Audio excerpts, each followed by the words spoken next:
الحمد لله. الحمد لله خلق الخلق فأحصاهم عددا، سبحانه لم يتخذ صاحبة ولا ولدا. الحمد لله الذي أنزل الكتاب على عبده ليكون للعالمين نذيرا،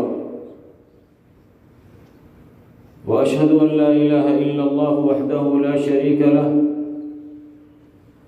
شهادة أدخرها لنفسي وإياكم يوم العرض على الله الكبير المتعال،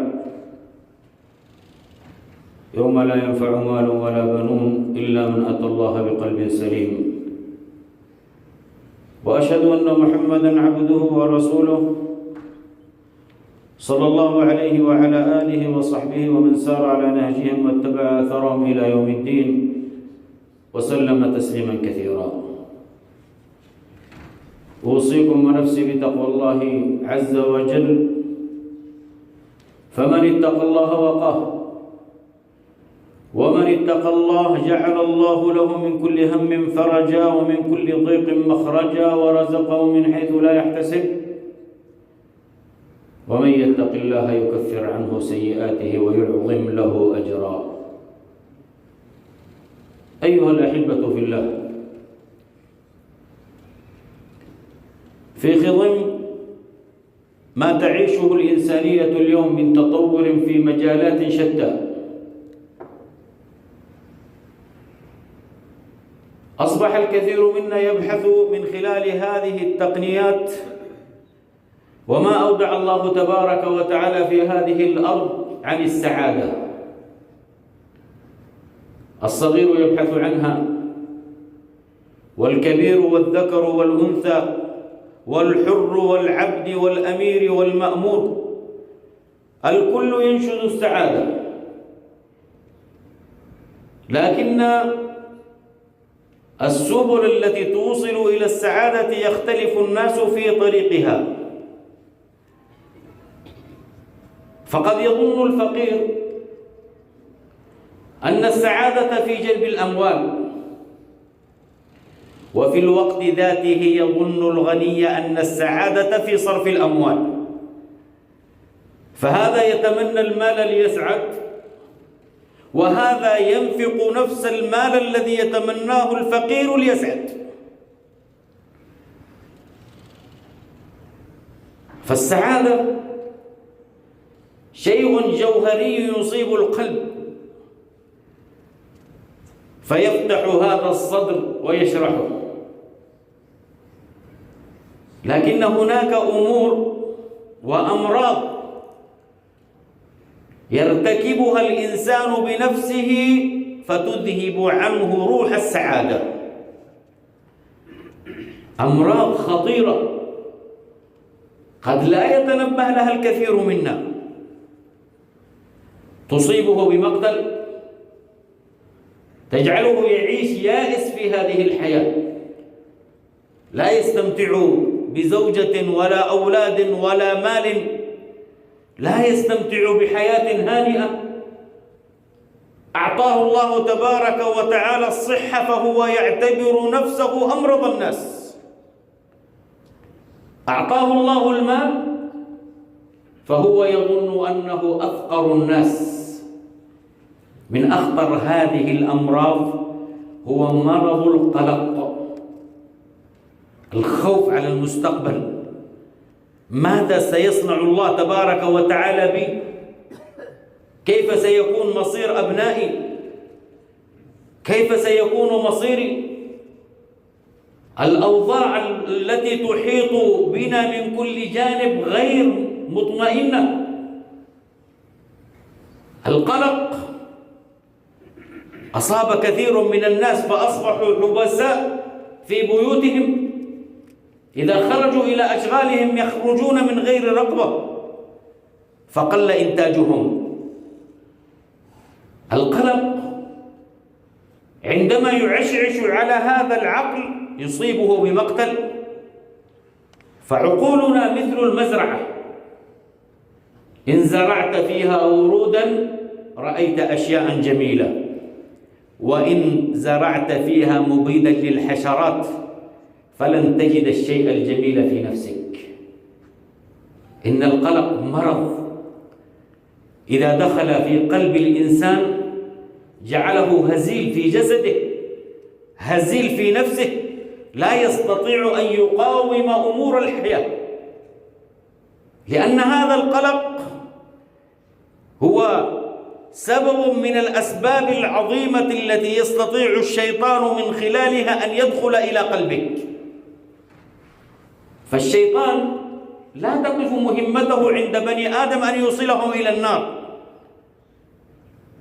بل من ضمن أهدافه في هذا الإنسان أن يعيش تعيس، حتى ولو امتلك المال وامتلك الجاه وامتلك الثراء، يجعله يعيش تعيس في هذه الحياة الدنيا.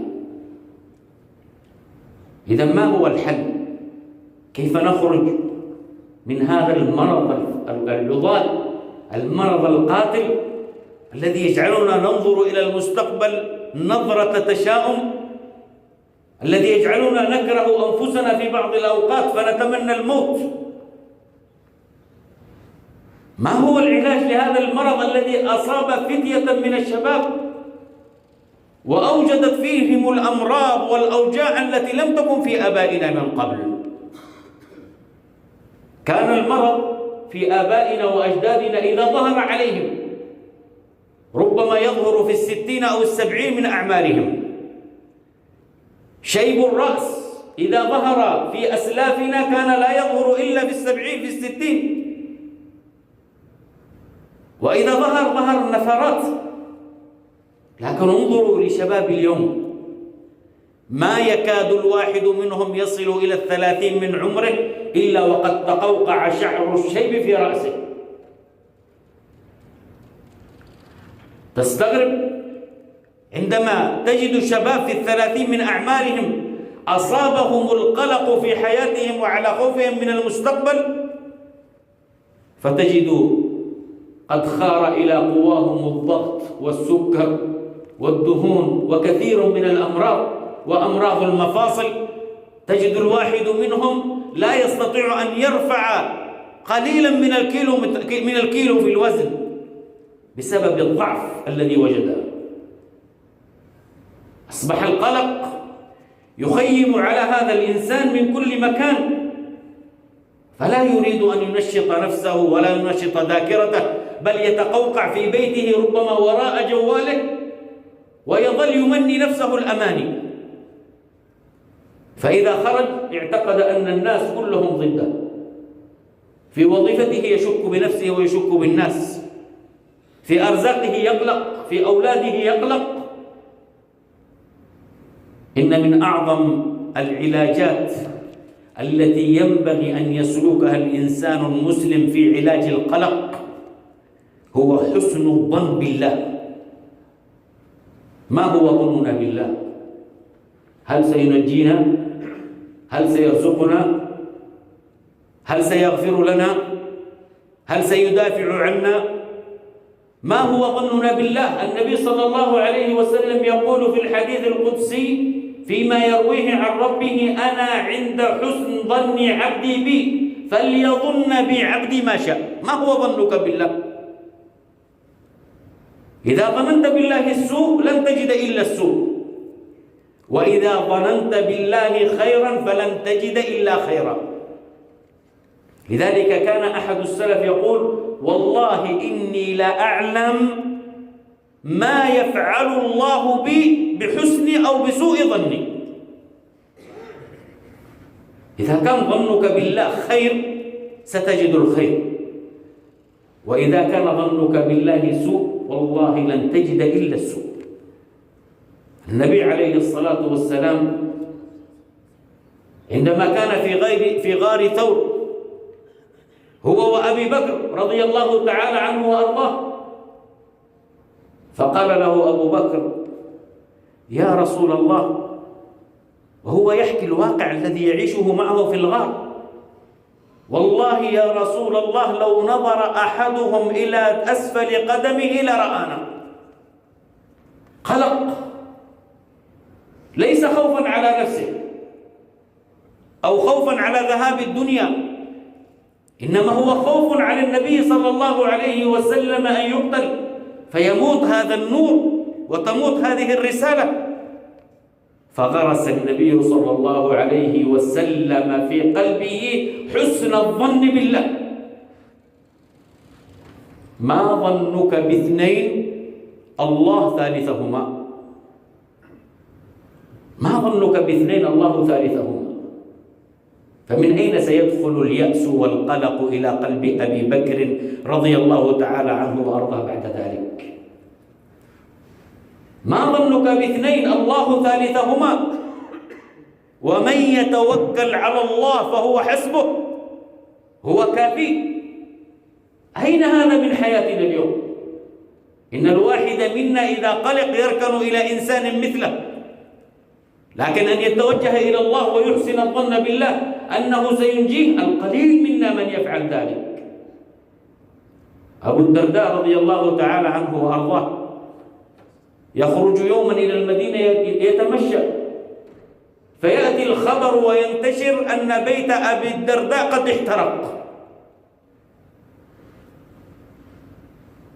فقالوا له بيتك احترق؟ قال والله ما احترق. قالوا أتقسم على شيء وأنت لا تعلم؟ قال والله ما احترق. قالوا يا أبا الدرداء إن البيوت من جوارك يقول أصحابها أنهم احترقوا. قال أما بيتي والله ما احترق. فذهبوا فأتوا إلى بيته وما احترق منه شيء. فقالوا ما الذي جعلك تحمل على هذا؟ قال سمعت النبي صلى الله عليه وسلم يقول من خرج من بيته فقال بسم الله توكلت على الله ولا حول ولا قوة إلا بالله إلا هدي ووقي. هذا الظن بالله تبارك وتعالى جعله يقسم اليمين أنه ما احترق لأن الله كافي، كفي ووقي. يأتي رجل إلى النبي عليه الصلاة والسلام وهو في أرض المعركة والنبي صلى الله عليه وسلم قد اغتنم الغنائم، فيجمع أصحابه من حوله فيقسم عليهم الغنائم ويعطي صاحبا من أصحابه. فقال يا رسول الله والله ما بايعتك على هذا، إنما بايعتك بسهم يدخل منها هنا ويخرج منها هنا، ما بايعتك على حطام من حطام الدنيا الفاني. يذهب الرجل فيتفقده النبي صلى الله عليه وسلم في معركة من المعارك وقد أحسن الظن بالله، فيسأل عنه فيقول قد أصيب بسهم دخل منها هنا وخرج منها هنا. فقال النبي صلى الله عليه وسلم صدق الله فصدقه، صدق الله فصدقه. هذه هي حسن الظن بالله تبارك وتعالى. فأين حسن ظننا بالله؟ أين علاقة قلوبنا مع الله تبارك وتعالى؟ أين حسن ظننا بالله إذا مرضت أبناؤنا، إذا أصبنا بمشاكل، إذا مكر بنا، إذا جاء علينا أعداؤنا، إذا تجمع الناس من حولنا يريدون الكيد بنا، فأين حسن ظننا بالله؟ نكمل في الخطبة الثانية. أقول قولي هذا وأستغفر الله العظيم لي ولكم فيفوز المستغفرين ونجاة التائبين.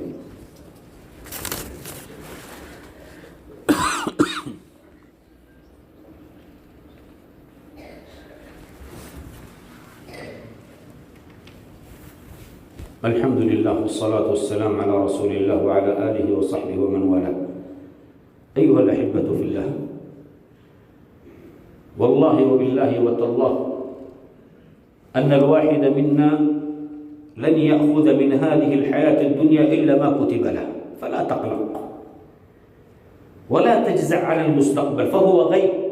أنت لا تدري ما الله صانع بك، ولا تدري ما الله سيفعل به في قابل الأيام، غيب أمامك. كم رأينا من دول كانت تعمر والآن تدمر، وممالك تشاد وأخرى تباد. ناس كانوا في قمة والآن في الحضيض، ناس كانوا يمتلكون القرار والآن في غيابة السجون قل اللهم مالك الملك تؤتي الملك من تشاء وتنزع الملك ممن تشاء وتعز من تشاء وتذل من تشاء بيدك الخير. لا تقلق، أصلح ما بينك وبين الله فقط، ولا يهمك بعد ذلك ما حصل. يقول أحد السلف أصلح ما بينك وبين الله، فإذا أصلحت ما بينك وبين الله فلا يضيرك إن رأيت الجبل ينطح أخاه. ما الذي يخيفك؟ إن القلق الذي يصيب قلوبنا مصدره الشيطان ومصدره الذنوب والمعاصي، ولذلك يكفي صاحب المعصية أنه يفعلها وهو قلق أن ينزل عليه عقاب الله. فهذا القلق أيها الأحبة من أعظم العلاجات التي ينبغي أن ندوي بها أنفسنا به ذكر الله. يقول النبي عليه الصلاة والسلام من لزم الاستغفار جعل الله له من كل هم فرجا ومن كل ضيق مخرجا ورزقه من حيث لا يحتسب.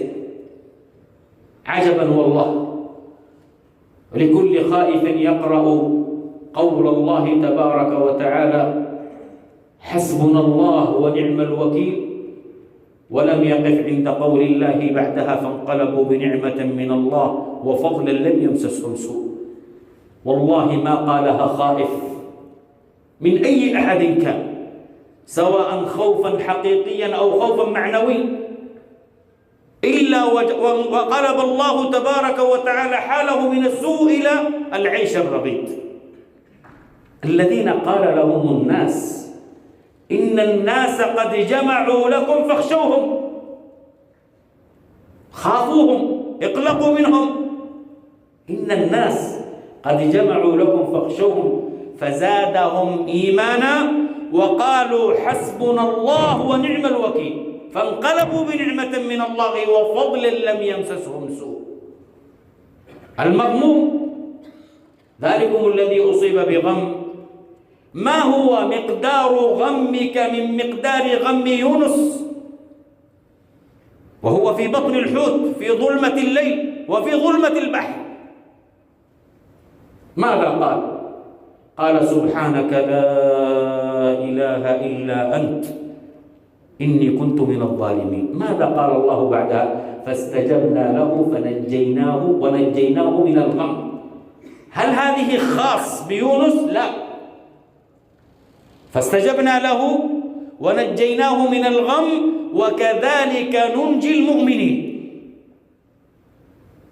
الخوف والغم إذا أصبت به فاذكر الله. الخوف قد يأتي من مكان أنت تعلم مصدره، تخاف من قرارات من القرارات، تخاف من مدير أن يفصلك، ومن صاحب حق أن يستقطع حقك، أنت تعلم مصدره. لكن الغم قد يصيب قلبك وأنت لا تعلم من أين. علاجه سبحانك لا إله إلا أنت إني كنت من الظالمين فاستجبنا له ونجيناه من الغم وكذلك ننجي المؤمنين.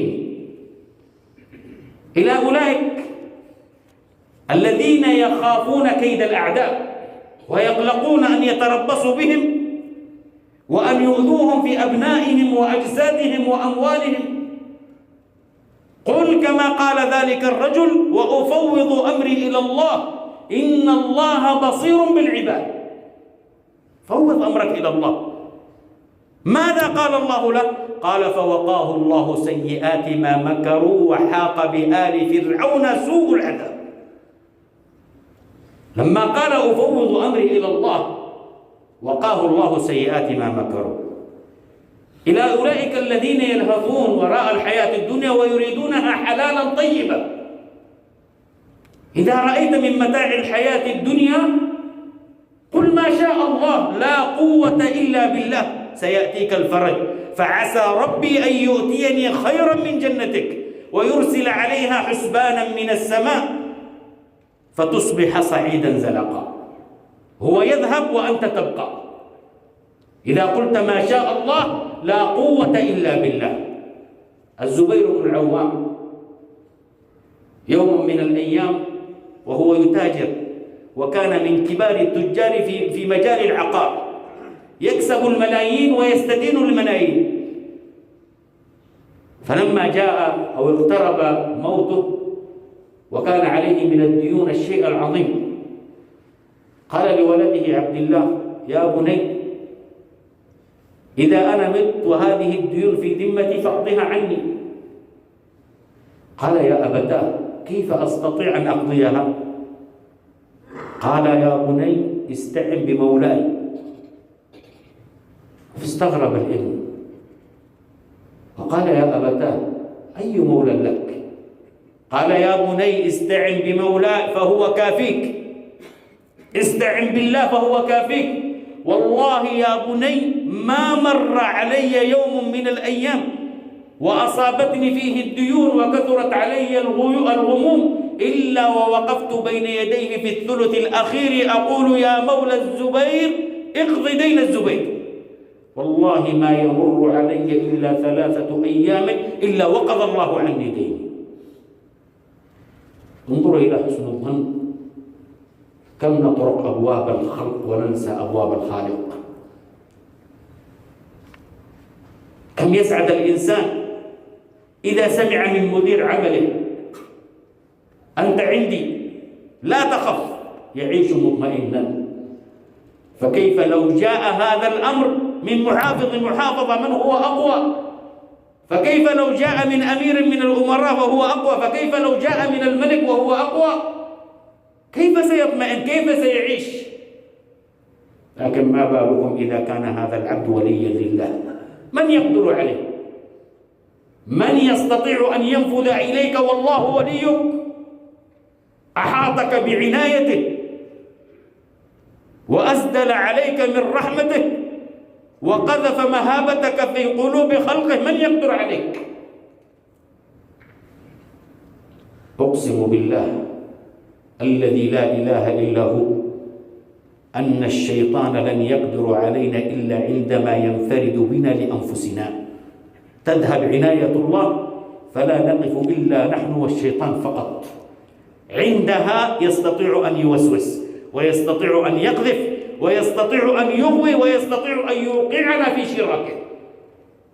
لكن إذا أحاطتنا عناية الله فهل لمخلوق خلقه الله تبارك وتعالى أن يتغلب على قدرة خالقه؟ كلا والله. ازرعوا هذا في قلوبكم.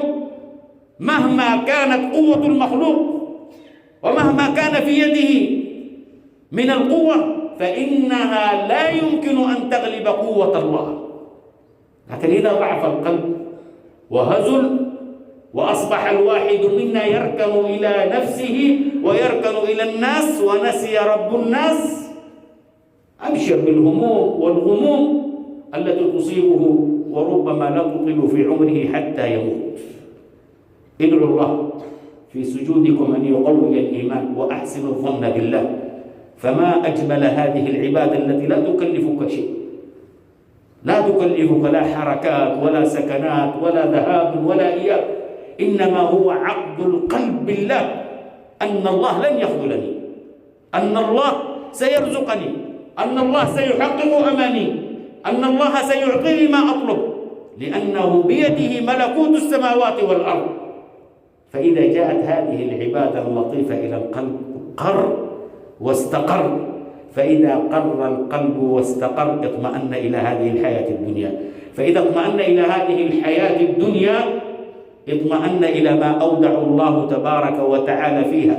فإذا استفاد مما أودعه الله تبارك وتعالى في هذه الحياة الدنيا عاش هانئا ينتظر لقاء ربه. فإذا جاء لقاء ربه قال أهلا، وترك هذه الحياة الدنيا وعاد إلى ربه خفيف الحمل.